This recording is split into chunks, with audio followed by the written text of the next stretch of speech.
तो दोस्तों मैं अमित कुमार सिंह आपका अमित सिविल सर्विसेज एकेडमी में एक बार फिर से स्वागत करता हूं। दोस्तों बिहार करंट अफेयर्स का 2 अप्रैल 2023 का वीडियो लेकर मैं एक आपके सामने फिर से हाजिर हूं।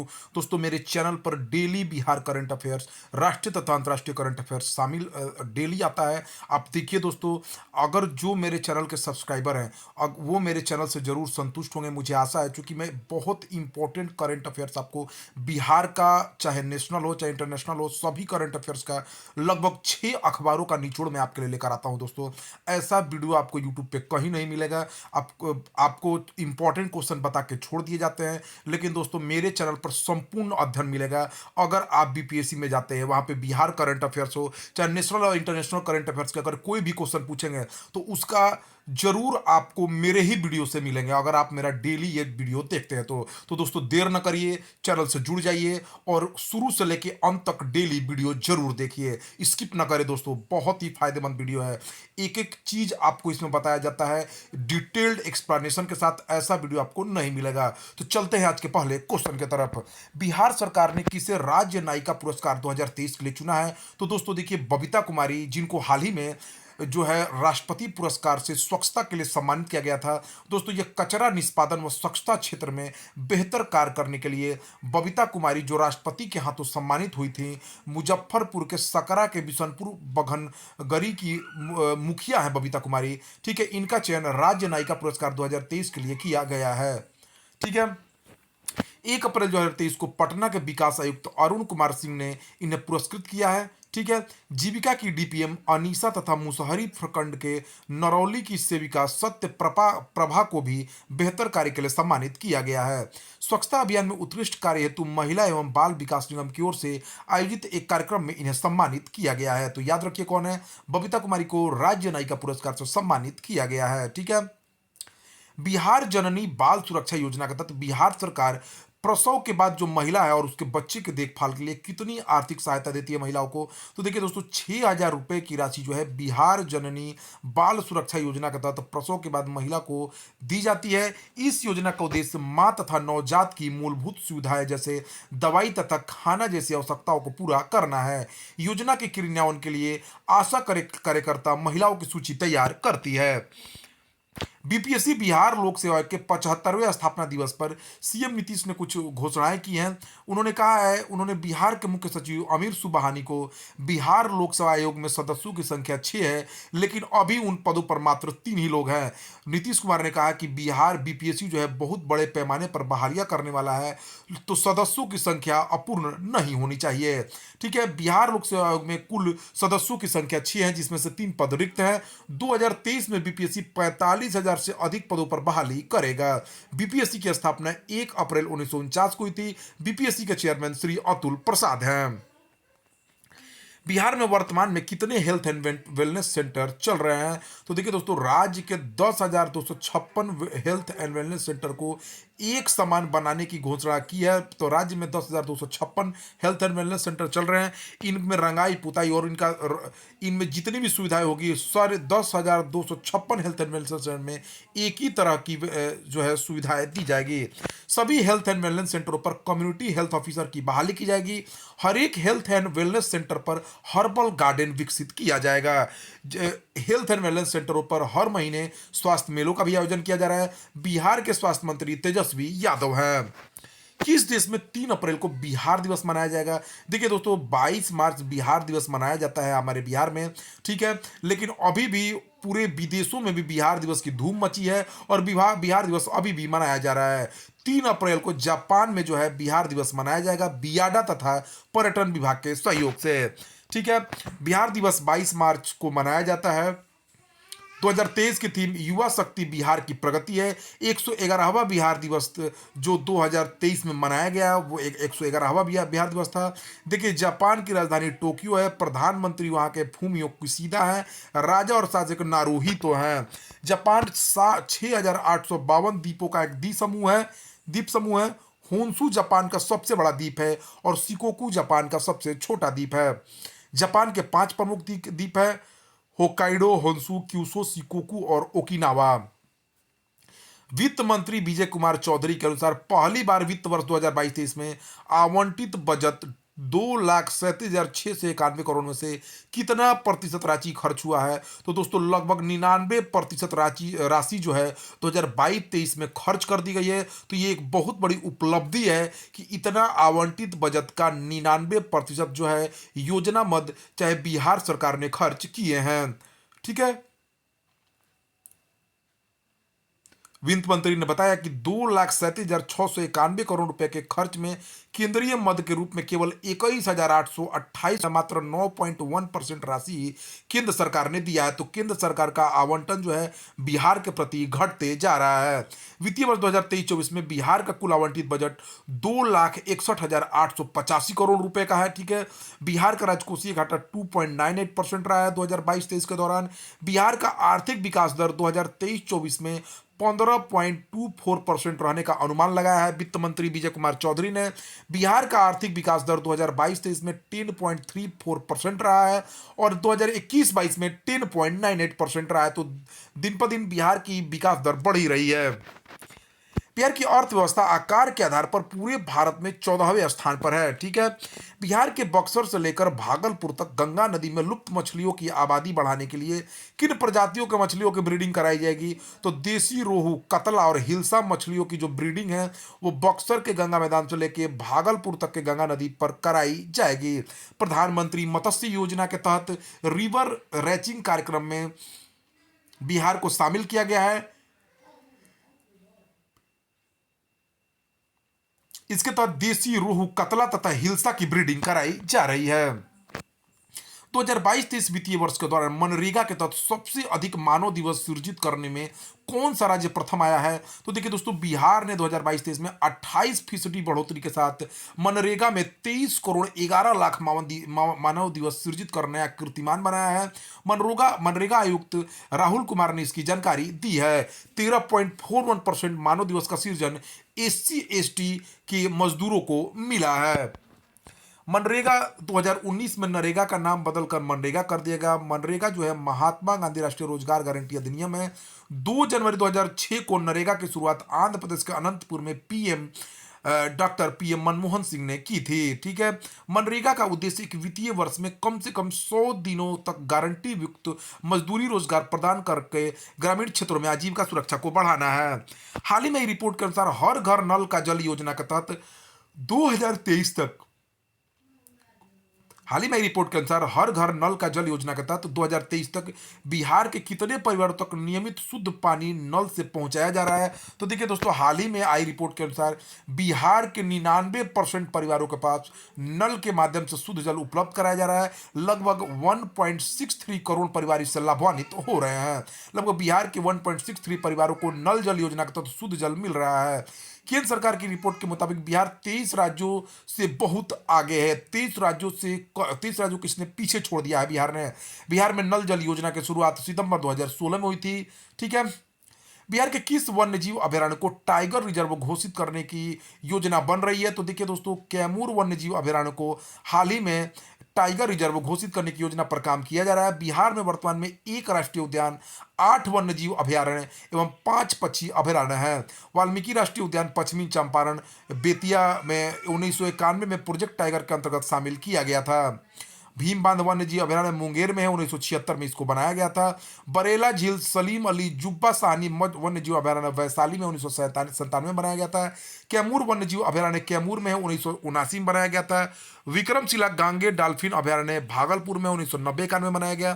पंत वन्य जीव अभयारण्य राजगीर में है। 1918 में बनाया गया इसको। उदयपुर वन्य जीव अभयारण्य पश्चिम चंपारण में है। 1978 में बनाया गया। वाल्मीकि वन्य जीव अभयारण्य पश्चिम चंपारण में 1978 बनाया गया और गौतम बुद्ध वन्य जीव अभयारण्य गया में है। 1976 में बनाया गया। BCCI ने टाटा IPL 2023 के लिए किसे अपना आधिकारिक भागीदार बनाया है? तो हर्बा लाइफ एक अग्रणी वैश्विक पोषण कंपनी है। हर्बा लाइफ कंपनी को BCCI ने टाटा आईपीएल 2023 का आधिकारिक भागीदार बनाया है। BCCI the board of control for cricket in India नाम है। क्रिकेट इन इंडिया भारतीय क्रिकेट नियंत्रण बोर्ड, बीसीसीआई का अध्यक्ष रोजर बिन्नी है। स्थापना इसकी दिसंबर 1928 में हुई थी। मुख्यालय बीसीसीआई का मुंबई है। बीसीसीआई को सचिव जय शाह है। भारतीय क्रिकेट टीम के पुरुष कोच राहुल द्रविड़ है। भारतीय क्रिकेट टीम महिला कोच के रमेश पवार है। आईसीसी इंटरनेशनल क्रिकेट काउंसिल अंतर्राष्ट्रीय क्रिकेट परिषद की स्थापना 15 जून 1990 को हुई थी। मुख्यालय इसका दुबई संयुक्त अरब अमीरात में है। इसके सदस्य 108 है। चेयरमैन ग्रेग बार्कले हैं और सीईओ जियोप अलार्डिस हैं। हाल ही में विश्व का तीसरा तथा भारत का दूसरा सबसे बड़ा स्टेडियम कहां बनाया जाएगा? तो देखिए, राजस्थान के जयपुर में विश्व का तीसरा तथा भारत का दूसरा सबसे बड़ा क्रिकेट स्टेडियम बनाया जा रहा है। विश्व का पहला सबसे बड़ा cricket stadium Narendra Modi stadium है, जो अहमदाबाद में है। ठीक है, विश्व का दूसरा सबसे बड़ा क्रिकेट स्टेडियम मेलबर्न ऑस्ट्रेलिया में है और तीसरा जो है जयपुर में बनाया जा रहा है। राजस्थान के सीएम अशोक गहलोत हैं। राजस्थान के राज्यपाल कलराज मिश्र हैं। गुजरात के सीएम भूपेंद्र भाई पटेल हैं और गुजरात के राज्यपाल आचार्य देवव्रत हैं। किस राज्य सरकार ने शिक्षा के अधिकार के तहत पढ़ने वाले छात्रों को 12वीं तक की शिक्षा फ्री करने की घोषणा की है? राजस्थान में राइट टू एजुकेशन शिक्षा के अधिकार के तहत निजी विद्यालयों सहित सभी सरकारी विद्यालयों में 12वीं कक्षा तक के छात्रों को निःशुल्क शिक्षा दी जाए। आरटीई के तहत 1 से 8 तक निःशुल्क शिक्षा का प्रावधान है। राजस्थान सरकार ने इसमें 12वीं क्लास तक बढ़ा दिया है। हाल ही में राजस्थान सरकार ने 100 यूनिट तक की बिजली मुफ्त करने की घोषणा भी की है। उज्ज्वला योजना वाले सिलेंडर 500 रुपए में ही उपलब्ध कराएगी राजस्थान सरकार। बीपीएल धारकों को भी 500 रुपए में सिलेंडर उपलब्ध कराया जाएगा। स्वास्थ्य का अधिकार लागू करने वाला पहला राज्य राजस्थान ही बना है। हाल ही में किस राज्य सरकार ने चाय बागानों के विशेष प्रोत्साहन के रूप में 64 करोड़ रुपए स्वीकृत किए हैं? तो देखिए दोस्तों, असम सरकार ने चाय बागानों के विशेष प्रोत्साहन के लिए 64 करोड़ स्वीकृत किए हैं। असम के सीएम हिमंत बिस्व शर्मा है और असम के राज्यपाल गुलाब चंद कटारिया है। ठीक है दोस्तों, वर्ष 1881 में भारतीय चाय संघ की स्थापना हुई थी। चाय का उत्पादन सबसे अधिक चीन में होता है। चाय उत्पादन में भारत का स्थान द्वितीय है। भारत में सर्वाधिक चाय का उत्पादन असम में होता है। विश्व में चाय का दूसरा सबसे बड़ा निर्यातक भारत ही है। बिहार के किसानों की आय दुगनी करने के लिए किशनगंज जिले की चाय को खेती के लिए चुना गया है। दार्जिलिंग चाय की तरह किशनगंज चाय को भी जीआई टैग मिल चुका है। किशनगंज में 25,000 हेक्टेयर में चाय की खेती की जाती है। किशनगंज के ठाकुरगंज इलाके में सबसे ज्यादा चाय की खेती होती है। किशनगंज को बिहार का दार्जिलिंग भी कहा जाता है। भारत का कौन सा राज्य म्यांमार के शरणार्थियों के लिए अस्थायी आश्रय शिविर स्थापित करेगी? तो देखिए दोस्तों, मणिपुर राज्य के चंदेल के गमफजोल गांव में संघर्षग्रस्त म्यांमार से आए हुए शरणार्थियों के लिए आश्रय शिविर बनाया जाएगा। ठीक है, मणिपुर के सीएम एन बीरेन सिंह है। मणिपुर के राज्यपाल अनुसुईया उइके हैं। पूर्वोत्तर भारत की सबसे बड़ी स्वच्छ पानी की झील लोकटक झील जो है मणिपुर में ही है। भारत की सबसे बड़ी झील है ये। म्यांमार का पूरा नाम बर्मा है। राजधानी इसका नायर ईडा है। ठीक है दोस्तों, नायर ईडा है। 1937 में म्यांमार भारत से अलग हो गया। भाषा यहाँ का बर्मीज है। भारत तथा म्यांमार की सीमा 1643 किलोमीटर लंबी है। म्यांमार से लगने वाले भारतीय राज्य अरुणाचल प्रदेश, नागालैंड, मणिपुर तथा मिजोरम है। पौधों के फंगस से मनुष्य में होने वाले कवक रोग संक्रमण का मामला पहली बार किस राज्य में मिला है? तो देखिए दोस्तों, पौधों के फंगस से मनुष्य में होने वाले कवक रोग संक्रमण का मामला पहली बार जो है कोलकाता में मिला है। पौधों पर शोध कर रहे एक माइक्रोलॉजिस्ट पौधों के कवक के संक्रमण का शिकार हुए हैं। इससे स्पष्ट हुआ है कि पौधों के संक्रमण मनुष्य में भी फैल सकते हैं। किस देश ने चैट जीपीटी पर अस्थायी प्रतिबंध लगा दिया है? देखिए दोस्तों, चैट जीपीटी जो है एक क्रांतिकारी सोच है, लेकिन इसके बहुत सारे घाटे भी हैं। दोस्तों देखिए, चैट जीपीटी एक सॉफ्टवेयर है जो एक समझिए एक मशीन है जो आपके सभी जवाबों को देने के लिए तैयार किया गया। आप अगर उससे आप कुछ भी सवाल पूछेंगे तो वो उसका जवाब देगा। ठीक है, चैट जीपीटी का अगर फुल फॉर्म पूछ लिया जाए कि क्या है दोस्तों, तो इसका फुल फॉर्म जो है chat generative pre trend transformer है। ठीक है, क्या है? Chat generative pre train transformer. Chat GPT दुनिया का सबसे तेज डिजिटल माइंड है। आपके किसी भी सवाल का जवाब देगा। चैट जीपीटी आगे इंसानों के सोचने समझने लिखने की क्षमता नाकाफी हो जाएगी कुछ दिन में। चीन, इराक, उत्तर कोरिया तथा रूस में अस्थायी प्रतिबंध लग गया है। इटली ने कहा है कि चैट जीपीटी लोगों की निजी डाटा चुरा सकता है। अगर देखिए आपने मान लीजिए फेसबुक में की जानकारी मांगी तो वो क्या करेगा, वो फेसबुक का सारा डाटा जो भी इंटरनेट पर अपलोड है वो चोरी करके बताएगा आपको, चाहे जानकारी लेके बताएगा। लेकिन अगर कोई गोपनीय जानकारी भारत की मान लीजिए किसी भारत का ही है, कोई सुरक्षा संबंधी जानकारी अगर प्राप्त करना है तो उसको देना ही देना है, तो उसके लिए वो कुछ भी कर सकता है, एक्सेस कर सकता है उसमें, ठीक है। तो चैट जीपीटी नौकरियों को भी प्रभावित कर आर्थिक संकट ला सकता है। चैट जीपीटी व्यक्ति को मानसिक कष्ट पहुंचा सकता है। किशोर तथा वयस्क इसका गलत इस्तेमाल कर सकते हैं। चैट जीपीटी कृत्रिम बुद्धिमत्ता वाला एक चैटबॉट है। चैट जीपीटी को ओपन आर्टिफिशियल इंटेलिजेंस के मालिक ने बनाया है, जिनका नाम सैम अल्टमैन है।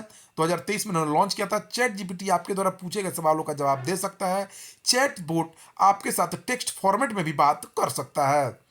किस देश के वैज्ञानिकों ने दवा की असर की जांच के लिए चिप वाला गुर्दा या किडनी तैयार किया है? देखिए दोस्तों, विषाक्त दवाओं की जानकारी के लिए जो है चिप वाला गुर्दा या किडनी जो है दक्षिण कोरिया के वैज्ञानिकों ने बनाया है। दवाओं की विषाक्तता पता लगाने में मदद करने वाली जो कृत्रिम किडनी है उसकी खोज दक्षिण कोरिया ने किया है। राजधानी इसका सियोल है। मुद्रा दक्षिण कोरियाई वान है। प्रधानमंत्री हान डक्सू हैं। किडनी की मूलभूत कार्यात्मक या संरचनात्मक इकाई को नेफ्रॉन कहा जाता है। इन नेफ्रॉन में ग्लोमेरुलस नामक छोटी रक्त वाहिनियों का नेटवर्क शामिल होता है। दक्षिण कोरिया के पुहांग यूनिवर्सिटी के वैज्ञानिकों ने कृत्रिम किडनी विकसित की है। हाल ही में किस राज्य सरकार ने लेक डेवलपमेंट प्रोग्राम लॉन्च किया है? तो तेलंगाना ने लेक डेवलपमेंट प्रोग्राम लॉन्च किया है। वहां पे झीलों का विकास किया जाएगा। तो तेलंगाना के सीएम के चंद्रशेखर राव है। तेलंगाना का राज्यपाल तमिलसाई सौंदरराजन है। हाल ही में किस राज्य में स्थित सीहोर जिलों के नरसुल्लागंज शहर का नाम बदलकर भैरुंदा कर दिया गया है? तो देखिए दोस्तों, हाल ही में मध्य प्रदेश सरकार ने सीहोर जिलों के नसरुल्लागंज शहर का नाम बदलकर भैरुंदा कर दिया है, ठीक है। मध्य प्रदेश के सीएम शिवराज सिंह चौहान है। मध्य प्रदेश के राज्यपाल मंगू भाई पटेल हैं। देश की किस सबसे उम्रदराज 35 वर्ष की धाविका ने पोलैंड में आयोजित 9वीं world cup master athletics indoor championship 2023 में 60 मीटर दौड़ में तथा डिस्क थ्रो और शॉटपुट प्रतियोगिताओं में 3 स्वर्ण पदक जीतकर इतिहास रच दिया है? तो ये भगवानी देवी डागर है, दिल्ली की रहने वाली। 95 वर्ष की अवस्था में भी इन्होंने मीट दौड़ में, डिस्क थ्रो में और शॉटपुट में 3 स्वर्ण पदक जीतकर इतिहास रच दिया है। दिल्ली के मुख्यमंत्री अरविंद केजरीवाल हैं और दिल्ली के उपराज्यपाल विनय कुमार सक्सेना हैं। 2012 के लंदन ओलंपिक के एक दशक के बाद किस धाविका को 2023 में ओलंपिक स्वर्ण पदक सम्मानित किया गया? देखिए दोस्तों, हुआ क्या, 2012 के लंदन ओलंपिक्स में जो 400 मीटर की बाधा दौड़ में जो है रूस की खिलाड़ी जीती थी, ठीक है, नतास्या अंतुलाव। लेकिन हुआ क्या दोस्तों, वो डोपिंग में पकड़ी गई तो उनके जगह पर लगभग 13 साल बाद, लगभग कितना 11 साल बाद लसिंदा डीमस को स्वर्ण पदक दिया गया है। अमेरिका की है यह खिलाड़ी, ठीक है। अंतर्राष्ट्रीय ओलंपिक समिति के अध्यक्ष थॉमस बॉक हैं। आईपीएल के इतिहास के पहले इंपैक्ट प्लेयर कौन बने? देखिए दोस्तों, इंपैक्ट प्लेयर का मतलब होता है कि अगर कोई खिलाड़ी 14 ओवर के पहले चोटिल रहता है तो उसकी जगह पर कोई 5 चुने हुए खिलाड़ियों का एक लिस्ट रहता है, उसको चुना जा सकता है, ठीक है। कोई भी टीम 14वें ओवर में, तो पहले इंपैक्ट प्लेयर नियम के जो आईपीएल के नए नियम में पहले इंपैक्ट प्लेयर तुषार देशपांडे बने हैं, ठीक है। एक कोई भी टीम 14वें ओवर शुरू होने से पहले इंपैक्ट प्लेयर नियम का इस्तेमाल कर खिलाड़ी बदल सकती है। एक विदेशी खिलाड़ी जो टीम सीट में शामिल सब्स्टिट्यूट का हिस्सा है उसे इंपैक्ट प्लेयर के रूप में इस्तेमाल किया जा सकता है। आईपीएल 2023 जो है आईपीएल का 16वां संस्करण है, ठीक है।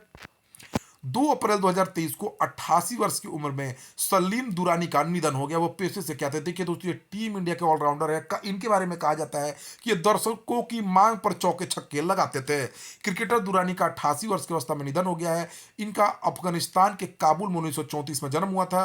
पीएम मोदी ने भी इनके मौत पर शोक व्यक्त किया है। अर्जुन पुरस्कार जीतने वाले पहले क्रिकेटर थे। भारत दुनिया में सबसे बड़े स्टार्टअप वाले देशों में किस स्थान पर पहुंच गया है? देखिए, भारत अमेरिका तथा चीन के बाद तीसरा सबसे बड़ा स्टार्टअप तंत्र के रूप में उभरा है। भारत में 100 से अधिक यूनिकॉर्न तथा वित्त वर्ष 2022 तक 40,000 से अधिक स्टार्टअप सक्रिय हैं। भारत के किस राज्य में न्यूनतम लिथियम के भंडार मिले हैं? तो छत्तीसगढ़ के सुकमा तथा कटघोरा में लिथियम के नए भंडार मिले हैं। जम्मू कश्मीर में भी लिथियम के भंडार मिले थे कुछ दिनों पहले। ठीक है दोस्तों, छत्तीसगढ़ के सीएम भूपेश बघेल है। छत्तीसगढ़ के राज्यपाल विश्वभूषण हरिचंदन है। किस सांसद को ग्रीन रिबन चैंपियन पुरस्कार से सम्मानित किया गया है? तो जोगीना पल्ली संतोष कुमार को ग्रीन रिबर चैंपियन पुरस्कार से सम्मानित किया गया है। प्रमुख राष्ट्रीय मीडिया संगठन नेटवर्क 18 समूह ने जोगान पल्ली संतोष कुमार को हैदराबाद में ग्रीन रिबन चैंपियन पुरस्कार से सम्मानित किया गया है। संतोष कुमार को पर्यावरण संरक्षण, हरियाली, सामाजिक जागरूकता जैसे मुद्दे उठाने के लिए सम्मानित किया गया है।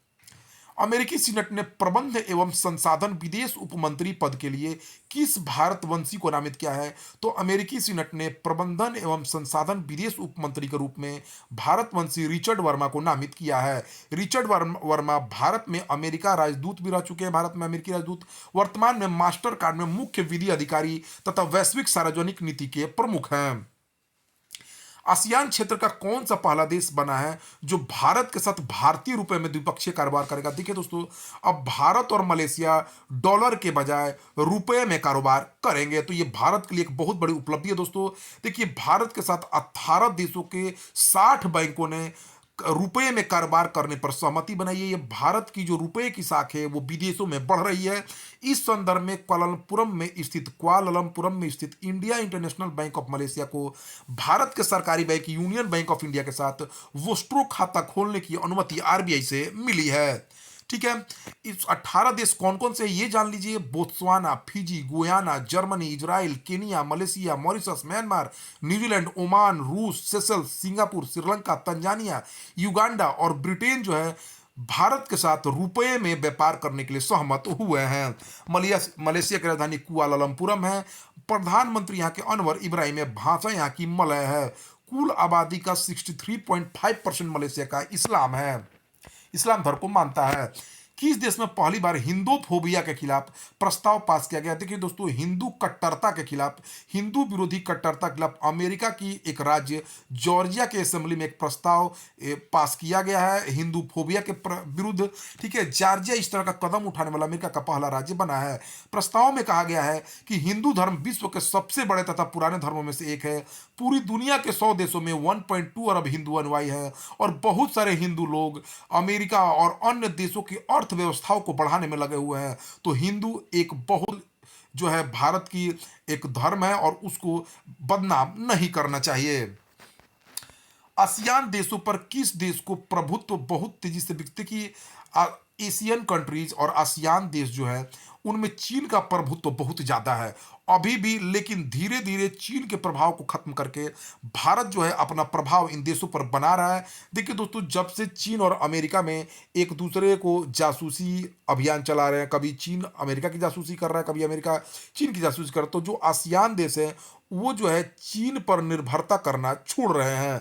ISEAS यूसुफ इसाक इंस्टीट्यूट के हालिया आंकड़ों में यह बात सामने आई है कि अमेरिका चीन में प्रतिद्वंद्विता के चलते भारत ने 2023 में अपनी स्वीकृति आसियान देशों में अपनी स्वीकृति 5.1% से बढ़ाकर 11.3% कर लिया है अभी भी। लेकिन चीन जो है स्वीकृति के मामले में 56% अभी भी आसियान देशों में उसका प्रभुत्व है, लेकिन धीरे धीरे जो है भारत अपने प्रभुत्व को बढ़ा रहा है। गांव कस्बों के युवाओं को विदेश में नौकरी प्राप्त कराने के उद्देश्य से केंद्र सरकार 2023-24 में कितने स्किल इंडिया इंटरनेशनल सेंटर खोलने की घोषणा की है? तो देखिए दोस्तों, गांव कस्बों के जो मजदूर हैं जो विदेश जाकर नौकरी करना चाहते हैं तो उनको ट्रेन कराया जाएगा, चाहे देश में रहकर ही अगर वो कुछ स्किल सीखना चाहते हैं तो उनके लिए international skill India international centre खोलने की घोषणा की गई है। 30 स्किल इंडिया इंटरनेशनल सेंटर खोले जाएंगे।